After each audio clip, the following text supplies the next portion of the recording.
May we ask the Senate President, Francis Chis Escudero, and his family to ascend to the rostrum to take his oath, and may we recognize the Benjamin of the House, the youngest member, Senator Mark Villar, to administer the oath.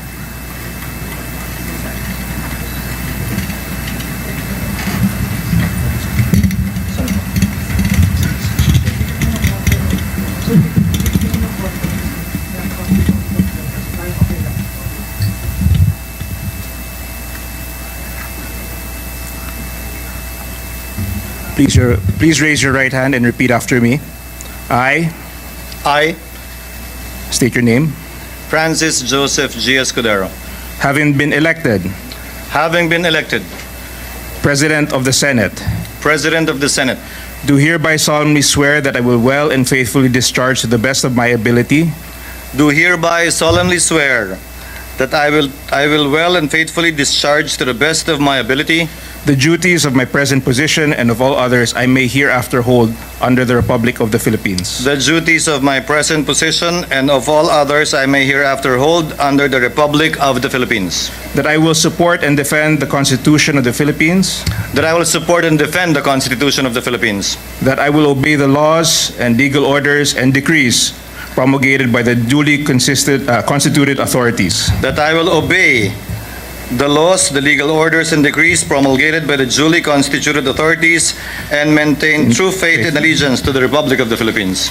And that I impose this obligation upon myself voluntarily without mental reservation or purpose of evasion. And that I impose this obligation upon myself voluntarily without mental reservation or purpose of evasion. So help me God. So help me God.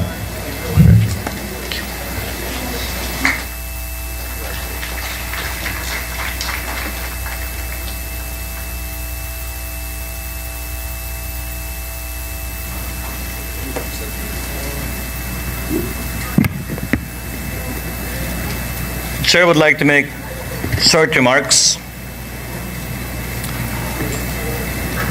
Una sa lahat, nais kong pasalamatan si Senate President Zubiri sa kanyang talino, sa kanyang galing, sa kanyang pasensya, sa kanyang kasipagan, sa kanyang hindi may pagkakailang pagmamahal sa bayan at gayon din sa institusyong ito at sa ating mga kababayan.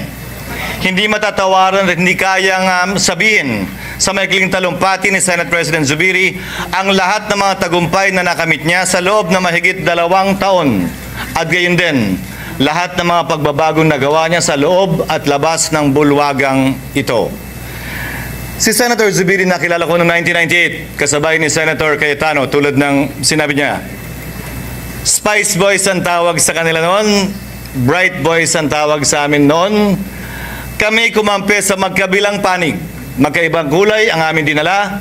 Subalit sa labas ng ilaw ng kamera, sa labas ng mga debate sa Kongreso, hindi nagbago o nag-iba ang aming relasyon.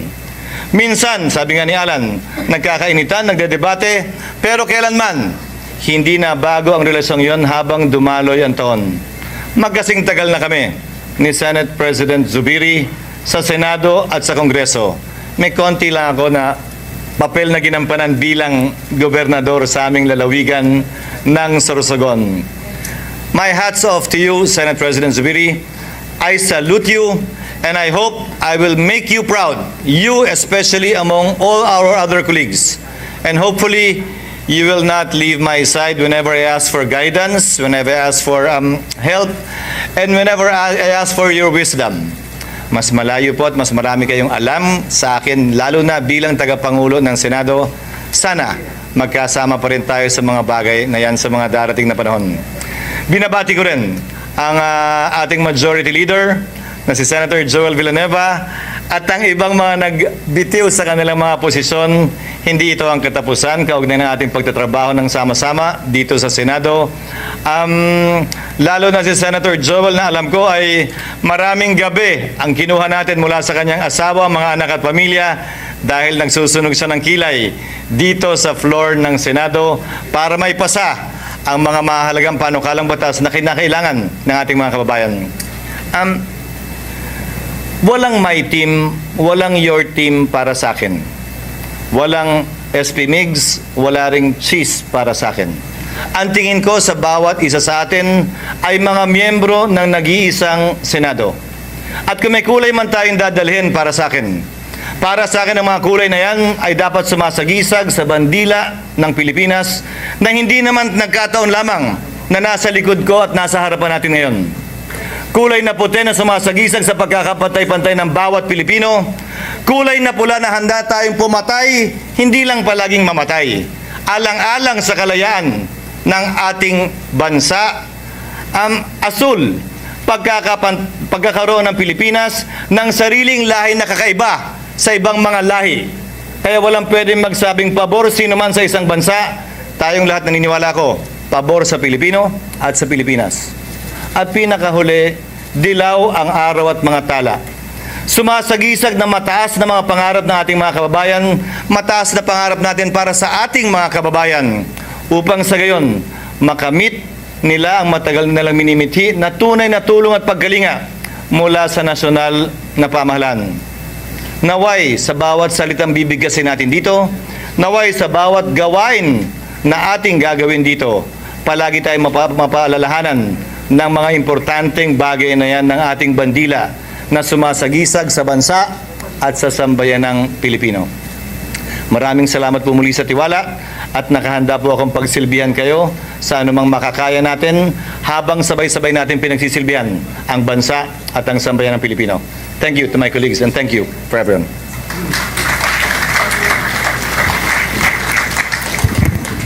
Senator Coco Pimentel is recognized. Thank you, Mr. President. Let the minority be the first one you recognize during your tenure, Mr. President. The minority of the Senate, of course, wish to congratulate our immediately preceding Senate President, Senator Mig Zubiri, for the many achievements. We have seen his dedication to this institution. Grabe magtrabaho itong ating SP, and he has been fair, very, very fair, not only to all of you sa majority, but to us sa minority. You've been very fair to us, sir, and we look forward to the same policy and attitude from our new Senate President. So that's why marami tayong na-achieve, and I think our critical collaboration, I think, improved the measures that we have passed under your leadership, SP Migs.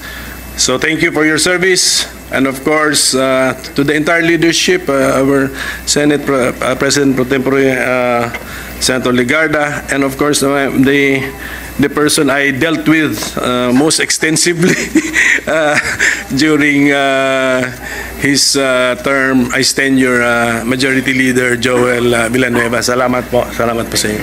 And of course, si Senator Sani, alam na po niya yan. He has also been, I'll just use the word fair to all of us. Thank you.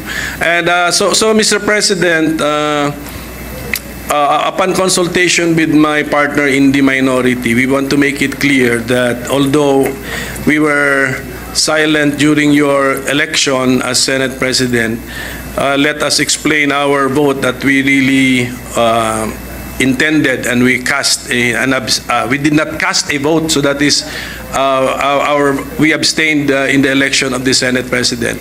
And with that, we manifest our desire and our intention to remain in the minority, Mr. President. So let that be officially on record, Mr. President. Thank you. The remarks of the gentleman is duly noted from our distinguished minority floor leader. Mr. President. Assistant Majority Floor Leader. Yes, Mr. Jinggoy, please raise your right hand and repeat after me.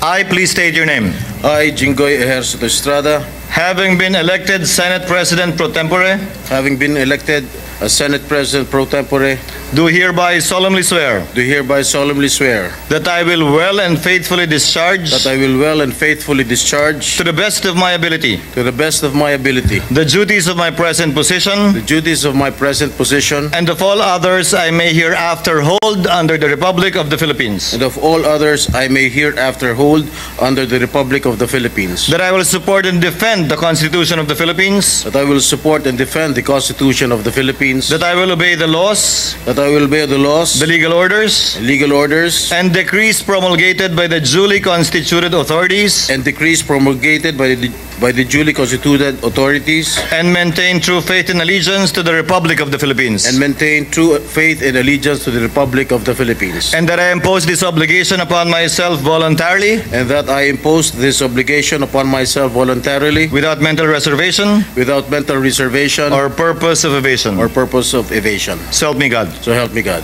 Congratulations. Thank you.